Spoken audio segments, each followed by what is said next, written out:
بسم اللہ الرحمن الرحیم۔ السلام علیکم دوستو، تاریخ کا ایک اہم کردار جو منگولوں کے راستے میں آخری بند بنا رہا مسلمانوں کے ہاتھوں ہی ٹوٹ گیا، لیکن سلجوقی اور بغداد کا خلیفہ اپنے انجام سے بے خبر تھے۔ وہ اپنے اور منگولوں کے درمیان آخری دیوار خود گرا چکے تھے۔ کسی دوسرے مسلمان ملک کو تباہ ہوتے دیکھنا اور اپنی بربادی کا انتظار کرنا مسلمان حکمرانوں کی بہت پرانی عادت ہے۔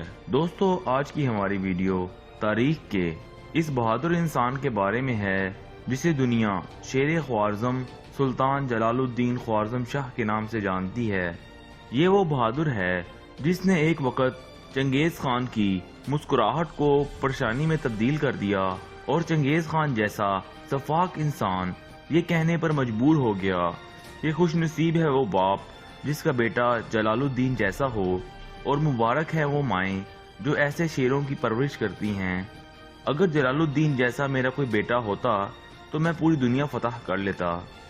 دوستو، جلال الدین خوارزم شاہ سلطنت خوارزم کے آخری حکمران تھے۔ ان کی تاریخ پیدائش 1199 عیسوی بتائی جاتی ہے، جبکہ ان کے والد کا نام علاؤ الدین محمد دوئم تھا۔ تاریخ علاؤ الدین دوم کو ایک مغرور اور جلد باز شخص کے طور پر پیش کرتی ہے، جبکہ ان کا بیٹا جلال الدین خوارزم شاہ ایک انتہائی زیرک اور بہادر انسان تھا۔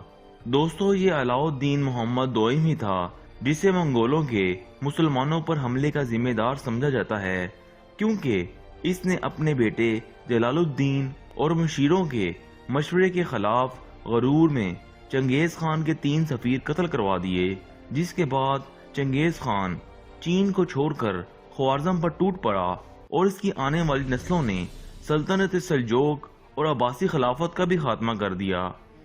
بہرحال دوستو، 1219 عیسوی میں چنگیز خان پورے لاؤ لشکر کے ساتھ خوارزم پر حملہ آور ہو گیا۔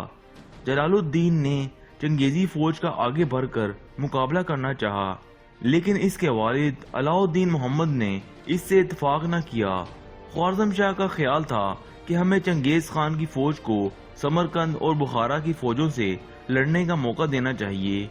یہ فوجیں جب منگولوں کو کمزور کر دیں گی تب ہم منگولوں پر حملہ آور ہو کر ان کا خاتمہ کر دیں گے۔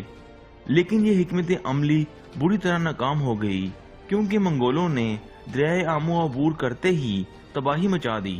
چنگیز خان نے سمرقند پر حملہ کر کے اسے تباہ و برباد کر دیا اور کھوپڑیوں کا مینار بناتے ہوئے آگے بڑھ گیا۔ بخارا کے ساتھ بھی یہی سلوک ہوا۔ منگول اس کے بعد خیوا کی طرف بڑھے، شہر کا محاصرہ ہوا تو خوارزم شاہ علاؤ الدین عوام کو چھوڑ کر بھاگ گیا، اور کہا جاتا ہے کہ وہ کسی ویران جزیرے پر پناہ لینے کے بعد بیمار ہو گیا اور وہیں اس کا انتقال ہوا۔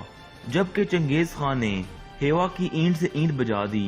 خیوا میں کھوپڑیوں کے مینار، خون، ہڈیوں اور راکھ کے سوا کچھ نہ بچا۔ علاؤ الدین خوارزم شاہ کے انتقال کے بعد اس کا بیٹا جلال الدین بادشاہ بن گیا۔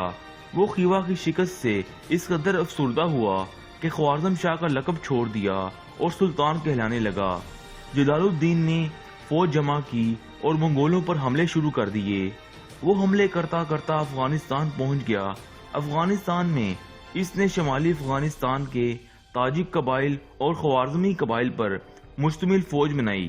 یہاں میں یہ بتاتا چلوں کہ یہ وہی عرصہ بنتا ہے جب ارطغرل غازی کے والد سلمان شاہ نے چنگیزی فوج کی بربریت سے بچنے کے لیے خوارزم سے اناطولیہ کی طرف ہجرت کی، کیونکہ علاؤ الدین خوارزم شاہ کی بزدلی کی وجہ سے بہت سے قبائل دل برداشتہ تھے۔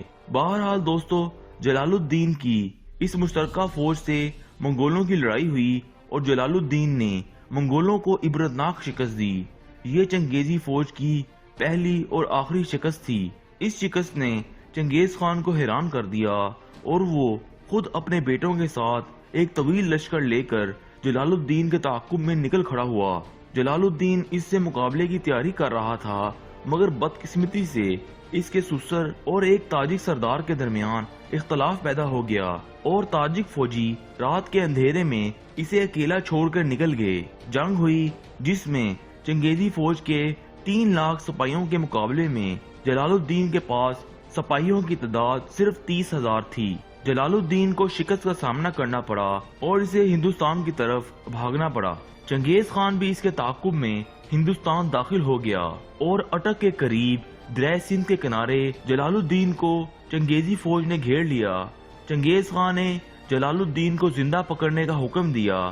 جلال الدین ایک ٹیلے پہ کھڑا تھا، اس کے سامنے چنگیزی فوج تھی جبکہ پیچھے دریائے سندھ کی تیز لہریں تھیں، لیکن اس نے چنگیز خان کے ہاتھوں گرفتار ہونے کی بجائے دریائے سندھ میں چھلانگ لگا دی۔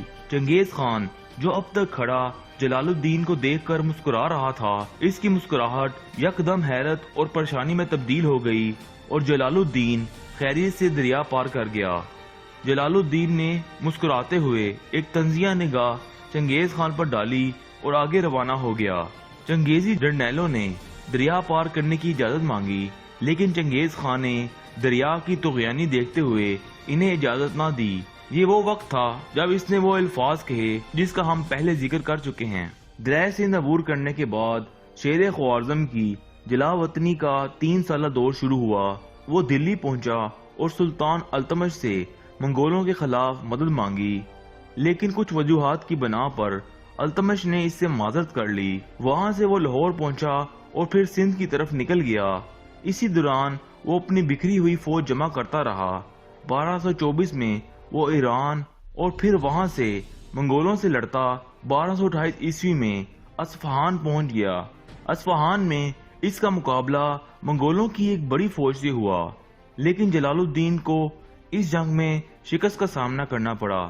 دوستو یہاں میں بتاتا چلوں، اصفہان میں جلال الدین پر حملہ آور ہونے والی فوج کا نائب کمانڈر وہی نویان تھا جو 1241 میں ایران، جورجیا اور اناطولیہ کا کمانڈر بنا اور سلجوکیوں پر حملہ آور ہو گیا۔ بہرحال دوستو، اس کے بعد جلال الدین تبریز پہنچا۔ وہاں سے اس نے مسلم دنیا کی 3 بڑی طاقتوں اناطولیہ میں موجود سلجوکی سلطان علاء الدین کیقوباد، مصر میں ایوبی سلطان الکامل اور بغداد میں خلیفہ المنتصر باللہ کو مدد کے لیے خط لکھا۔ وہ انہیں سمجھاتا رہا کہ مسلمانوں کو اصل خطرہ منگولوں سے ہے، مگر کسی نے اس کی مدد نہ کی۔ وہ سب جلال الدین سے اس کے باپ کی کوتاہیوں کا بدلہ لینے پر بضد تھے۔ سلجوکی سلطان علاء الدین کیقوباد ایوبی فوج کے ساتھ مل کر جلال الدین پر حملہ آور ہو گیا اور جلال الدین نے اپنی زندگی کی آخری شکست مسلمانوں کے ہاتھوں کھائی۔ جلال الدین اس شکست کے بعد دیا باقر نامی شہر میں پناہ لینے پر مجبور ہو گیا۔ وہ اس شکست سے اس قدر دل برداشتہ ہوا کہ اپنی فوج کو چھوڑ کر اکیلا ہی دیا باقر کے نزدیک برف پوش پہاڑوں کی طرف نکل کھڑا ہوا۔ دوستو، سلطان جلال الدین خوارزم شاہ برف باری کے طوفان میں روپوش ہو چکا تھا اور اس کے بعد کسی کو یہ معلوم نہ ہو سکا کہ وہ کہاں ہے اور کس حال میں ہے۔ کئی برسوں تک اس کے بارے میں عجیب و غریب داستانیں مشہور ہوئیں۔ کبھی یہ افواہ اڑتی کہ اسے فلاں بستی میں ایک درویش کے لباس میں دیکھا گیا ہے، کبھی یہ قصہ مشہور ہوتا کہ وہ کسی جنگل میں گوشہ نشینی اختیار کر چکا ہے، اور کبھی یہ خبر آتی کہ وہ دنیا کی نگاہوں سے چھپ کر تتاریوں سے آخری جنگ لڑنے کے لیے جام بازوں کی ایک زبردست فوج اکٹھی کر رہا ہے اور اچانک کسی دن فلاں علاقے سے ظاہر ہوگا۔ تتاریوں نے جلال الدین خوارزم شاہ کی تلاش میں ملک کا کونا کونا چھان مارا۔ سینکڑوں آدمیوں کو جلال الدین سمجھ کر موت کے گھاٹ اتار دیا اور اس کا سراغ لگانے والوں کے لیے بڑے بڑے انعامات مقرر کیے، لیکن جلال الدین کا کچھ پتہ نہ چل سکا۔ بعض تاریخ دان کہتے ہیں کہ وہ ایک عام سپاہی کے لباس میں تتاریوں کی کسی چوکی پر حملہ کرنے کے بعد شہید ہو گیا، اور بعض کا خیال تھا کہ انہیں قوم کے کسی غدار یا منگولوں کے کسی جاسوس نے قتل کر دیا۔ بہرحال دوستو، وقت گزرنے کے ساتھ ساتھ لوگ اس بات پر یقین کرنے لگے کہ شیر خوارزم اس دنیا میں نہیں رہے۔